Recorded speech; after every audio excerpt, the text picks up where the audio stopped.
That is a picture of a gourd, which you probably knew already. It's not Jonah's gourd, which we read about on Yom Kippur. It's another gourd. You know, at this season, rabbis sort of hit a bit of a brick wall when it comes to sermons. And so I want to share with you a story which some of you may have heard before, and it's called The Magic's Gourd, and it's a story for Sukkot.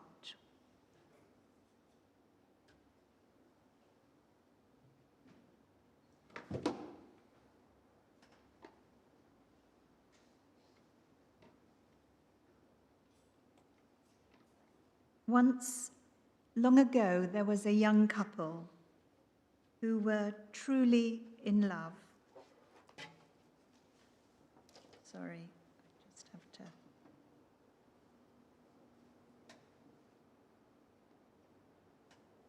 They decided to be married in the autumn under the canopy of the Sukkah, which is a little bit odd because actually one's not supposed to get married. No, don't listen to this.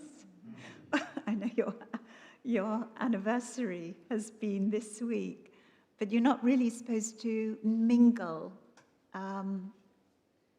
joyous things. Ein ma'arvin simcha b'simcha, said the rabbis. So you don't get married on a festival. But anyway, this couple were rather special. So they got married in the autumn under the canopy of the Sukkah in the presence of their friends and relatives. When the time came, they invited the Ushpizin, these mystical guests, the ancestors, Abraham, Isaac, Jacob, Sarah, Rebecca, Rachel, and Leah. This is one of the traditions and customs, mystical, Kabbalistic traditions that's associated with the Sukkah and with the festival of Sukkot. And they said their vows with the full moons peeking through the schach, the foliage that lined the sukkah roof. After the ceremony, the guests came forth to offer gifts. The guests came forth to offer their gifts and blessings to the couple. Suddenly, a stranger stepped forward. He had a long, full beard, a lined face, and rumpled clothes. Everyone was puzzled. He must be from another town, they murmured to each other, probably traveling through. The man spoke to the bride and groom. Because your love is so special, he said, I have a special gift for you. He held out a smooth, round gourd that gleamed in the soft light. The gourd is magic, he said. It contains a wish, but only one wish. So you must use it very wisely and carefully. Don't waste it. The guests stared at the strange man as he continued. The wish must be made in the autumn when the moon is full. Come into the sukkah and speak to the ancestors. Then together agree on your wish before you make it. The strange man handed them the gourd, and before they could thank him, he was gone. They hung the gourd in the center of their sukkah, where the moonlight gave it a special glow.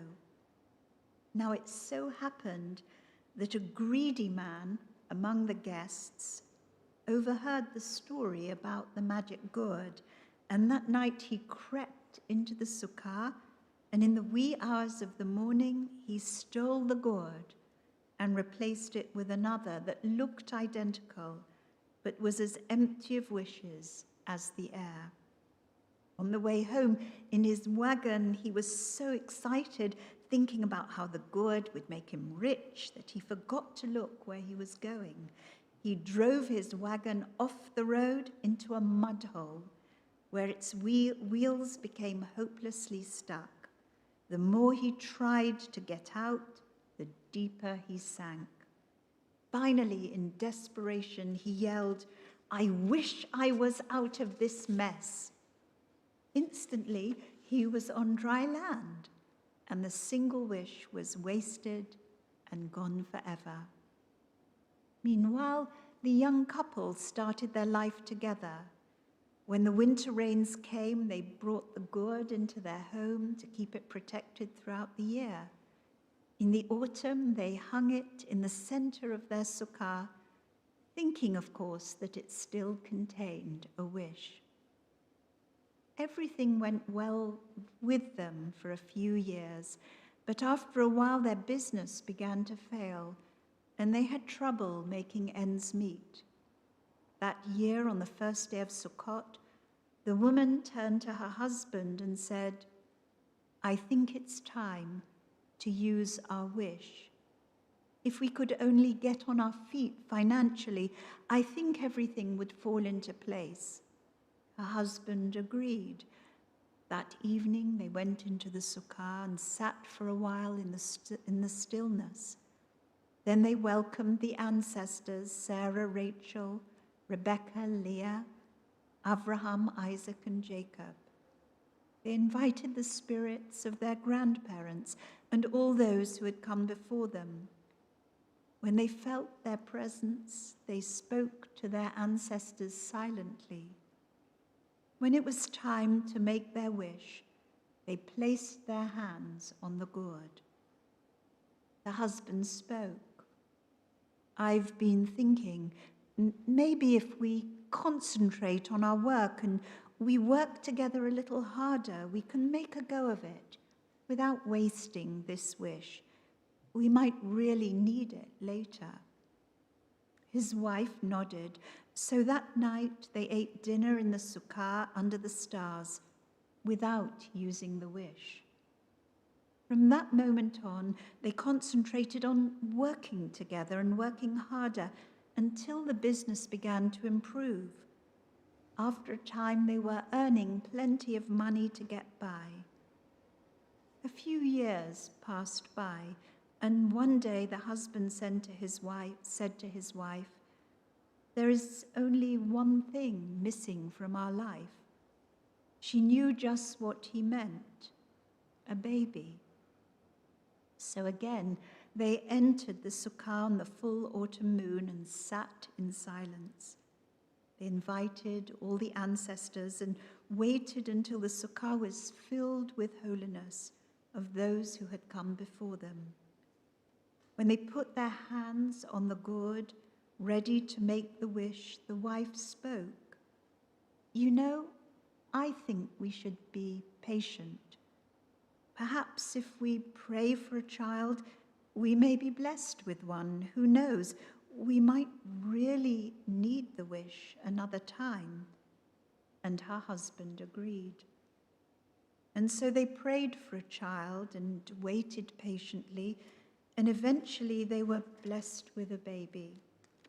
A few years later, another baby arrived, and then another. And the children grew up, and the man and woman grew old. One day, the wife turned to her husband and said, "I think it is time to use our wish." He nodded, for he knew the only thing she would wish for: to be young again, to live forever. So they went into the sukkah, where the gourd hung in the glow of the moon. They invited the ancestors and sat quietly with them in the soft light. When they put their hands on the gourd and looked into each other's eyes, they both shook their heads and said, "Not yet." But in the moonlight, they had realized that their love would live forever, just like the spirits of their ancestors. Who knows, maybe someday we'll really need that wish. They went back into their house and grew older. Eventually, the husband passed away and his wife followed soon after. Their children kept the gourd and then passed it on to their children, who passed it on to their children through the generations. Many years later, when their great-great-grandchildren were decorating the sukkah, one of them unearthed the gourd and called to her brother. Look at this old gourd. I think there was some kind of story to it. They passed it back and forth. His sister said, I remember Grandma told me it was a wedding present to her grandparents. She said it was magic and it had a wish. The great-granddaughter shook the gourd and handed it to her brother. Feels empty now. They must have used it up. They laughed. Then he held the gourd to his ear. This is strange. You can hear something inside, he said, kind of like a seashell. He handed it to his sister. She held it to her ear. It sounds like the wind, or like whispering voices. His eyes widened. Maybe it still has magic. They hung it carefully in the center of the sukkah, and that night, when they invited the Ushpiz in, the sukkah filled with the quiet voices of the ancestors as the gourd shone by the light of the moon.